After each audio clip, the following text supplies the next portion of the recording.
Couple months ago, I did a video regarding a rejected cover drawn by Jack the King Kirby in reference to X-Men number 10.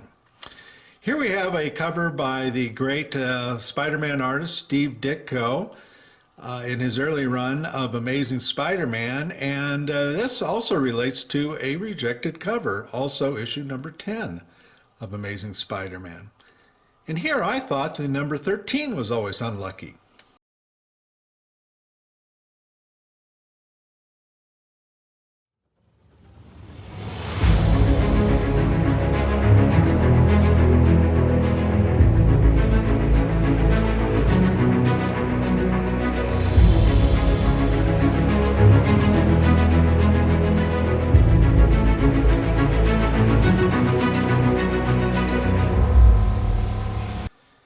Hey everybody, this is Dave with SpinnerX Studios, and welcome to my channel, and welcome to another episode of Rejected Covers.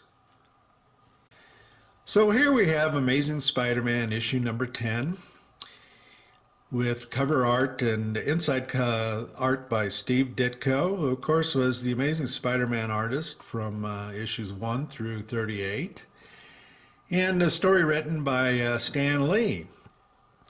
And I think amongst early Spider-Man collectors, this cover is probably one of the least favorite of most collectors. And let's talk a little bit of probably why. You know, first of all, you can see you've got Spider-Man kind of swinging in from the side here, and he's really kind of at an odd angle. I mean, it's not a bad shot of Spider-Man, but in conjunction with where the protagonists in this issue, who are the introduction of the Enforcers, he's kind of at an odd angle. It's not even clear whether he's really looking at him. One kind of wonders if he would just continue to swing to the left there and kind of right out of the panel without even interacting with the Enforcers. What's more, the Enforcers are kind of standing in the background there, and they're just kind of standing there, you know. You got one of the guys pointing there at Spider-Man, but just really not much interaction. You've got Montana in the background there with the rope, but he's just kind of holding it. And you know, there's just the characters. There's no other interaction of any kind of background, buildings, or anything like that. It's kind of like they're just standing in some kind of negative zone. That's the coloration of the cover it's kind of a light green, almost light gray maybe. Pretty boring background cover. Doesn't really pop. It is definitely an oddball cover, and in my estimation, probably one of the weaker covers of Steve Ditko's run. And the only positive thing I will say about the cover is the colors on Spider-Man do pop. His costume is drawn there, the blue of it is drawn kind of in a very deep and vibrant blue. So I do like the coloration of his costume. But as I mentioned earlier, this is actually not his first attempt at the cover. Here is Steve Ditko's first attempt at the cover. And right off the bat, I think you can see that it's much, much more involved and much more dynamic. You've actually got the Enforcers interacting, fighting with Spider-Man. I really like the way that Montana has lassoed Spider-Man and has got his right arm kind of roped up, and then you've got Ox giving him a pretty good whack. Certainly, I think a much more exciting and interesting cover. You know, you've got a background of some kind of building, and it looks like they're maybe out on a sidewalk or something like that. A lot of colors popping here compared to the version that was printed. I suspect that most people would say that the rejected cover is better than the actual printed cover. Now, why this cover was rejected is unknown from the research that I did.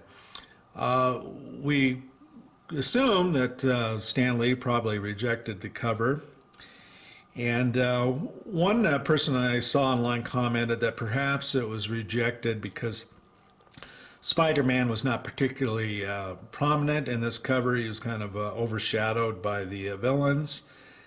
I don't know that certainly the villains do kind of take up a majority of the cover, but nonetheless, like I said, they're all interacting like they should be with them, and I think the rejected cover was much better in that aspect.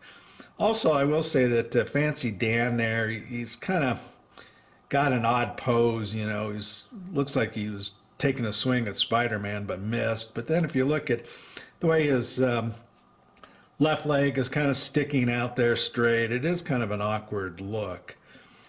But nonetheless, it is puzzling as to why this cover was rejected. But you know, a couple of observations that I just kind of have, and that is, you know, when you have a cover that is rejected and the artist has to go back and draw a new cover, first of all, you got to wonder if it kind of pisses them off. You know, I think these guys pretty much got paid by the page, and I don't think they got paid for rejected covers. And I'm sure, as you all know, covers take a long time to draw. You know, I've heard anywhere from a day to 2 days to draw a good cover. And, you know, to have that kind of work just go unused and unpaid probably doesn't sit well with most artists, including Steve Ditko. And so perhaps Steve Ditko, when his first attempt was rejected, kind of decided, you know, I'm not going to put a hell of a lot of time or work into a second cover.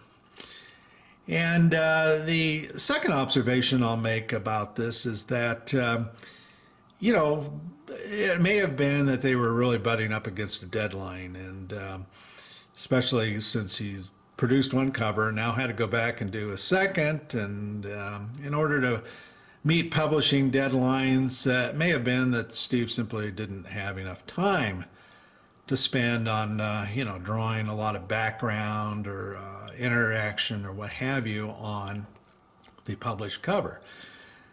But anyway, it's yet another interesting story, and it kind of brings up a lot of questions.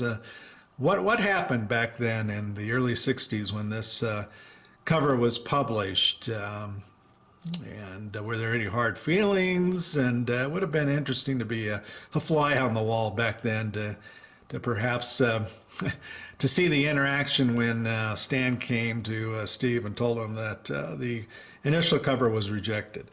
Well, hopefully you've been enjoying this series of rejected covers. I'd appreciate a comment below about your thoughts on it, and take care.